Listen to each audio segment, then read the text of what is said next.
Bonjour à tous et bienvenue sur Nature Audrey, j'espère que vous allez bien. Cette vidéo est particulièrement dédiée à vous, messieurs, puisqu'aujourd'hui on va parler de la prostate, de ses problèmes et des solutions pour y remédier. A tout de suite.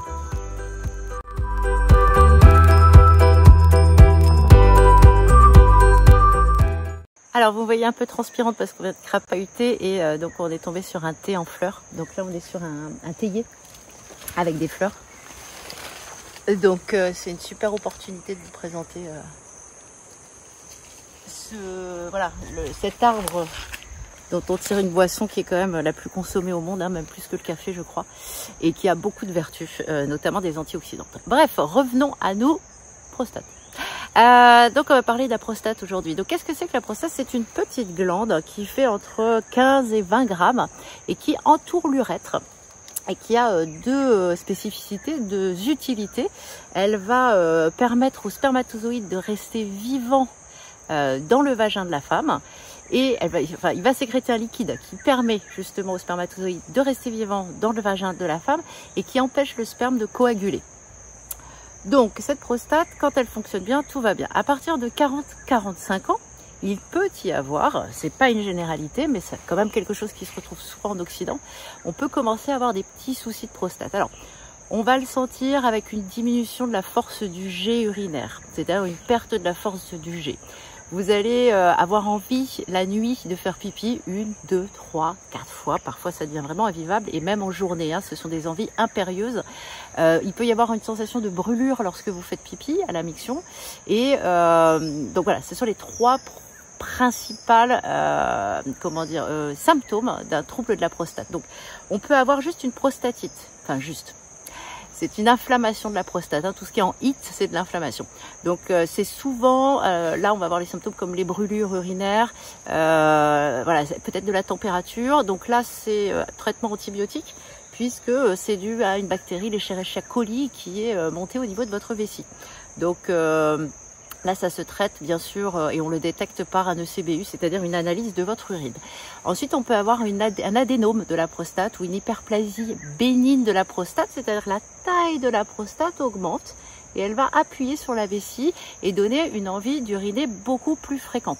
Donc pour l'adénome de la prostate, ce qui est hyper efficace, vous allez avoir les graines de courge ou l'huile de pépin de courge.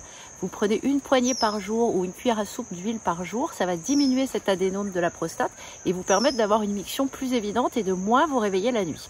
Il y a une plante que j'adore qui est l'épilobe à petites fleurs, qui est une plante peu connue mais voilà, quand on aime bien l'herboristerie, on s'y intéresse. C'est une toute petite tasse le soir, vraiment l'équivalent d'une tasse à café le soir en infusion. Allez, on va dire 5 à 7 minutes, mais pas plus. Vous buvez le soir au coucher et ça va diminuer en fait les mictions nocturnes, c'est-à-dire les envies de faire pipi la nuit. Vous avez le saule palmetto qui est très intéressant et le palmier nain d'Afrique aussi qui sont des plantes extrêmement intéressantes. Il faut savoir qu'en urologie, la majeure partie des médicaments est issue de la phytothérapie. Ça vient des plantes principalement. Et bien sûr, après, on a le cancer de la prostate. Là, nous, en tant que naturopathe, c'est plus notre rôle. On peut vous accompagner sur les effets secondaires au cas de chimiothérapie ou de radiothérapie. Et dans ce cas-là, ça se fait sur le dosage du taux de PSA. Et si le taux de PSA est supérieur à 10, on peut considérer qu'il y a de fortes chances qu'il y ait un cancer de la prostate. Et en ce cas, on vous envoie faire un IRM pour voir un petit peu l'état de la prostate. Donc ça peut nécessiter soit l'ablation de la prostate avec quelques conséquences parfois au niveau de tout ce qui est trouble érectile. Ça peut être une radiothérapie, une chimiothérapie, ça peut être les trois groupés en même temps, mais là c'est vraiment plus du ressort de la naturopathie. Alors voilà, on va dire qu'on va aussi travailler bien sûr en prévention. Donc la prévention, ça va être de manger énormément de fruits et de légumes extrêmement colorés, d'éviter tout ce qui est viande et laitage, comme d'habitude, hein, on se retrouve toujours sur les aliments qui sont pro-inflammatoires, d'aller donc sur des aliments très rouges, très colorés, de boire beaucoup d'eau, d'éviter au maximum tout ce qui est alcool, tabac bien sûr, hein, puisque ça va avoir un effet dégradant au niveau de l'oxydation cellulaire. Et quelque chose qui est important, c'est de garder une activité sexuelle de qualité et régulière. En effet, moins vous allez avoir soit de rapports sexuels, soit de masturbation, plus il va y avoir de risques quand même que la prostate s'abîme précocement.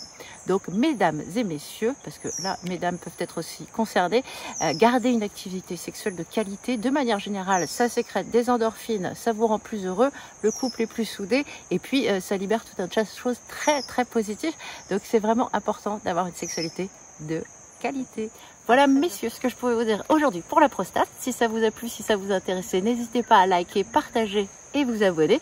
Et moi je vous embrasse bien naturellement.